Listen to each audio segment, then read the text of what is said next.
ফ্যাসিবাদী শাসন থেকে তরুণদের আত্মত্যাগের বিনিময়ে অর্জিত নতুন বাংলাদেশকে এগিয়ে নিতে সবাইকে ঐক্যবদ্ধ হওয়ার আহ্বান জানিয়েছেন বিএনপির মহাসচিব মির্জা ফখরুল ইসলাম আলমগীর।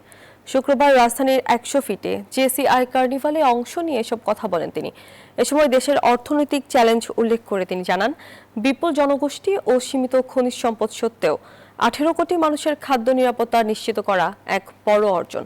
দেশে বর্তমানে কোনো খাদ্য ঘাটতি নেই। হতাশ না হয়ে নতুন উদ্যোগের মাধ্যমে সমৃদ্ধ বাংলাদেশ গড়ার স্বপ্ন নিয়ে এগিয়ে যাওয়ার উপর গুরুত্ব আরোপ করেন তিনি।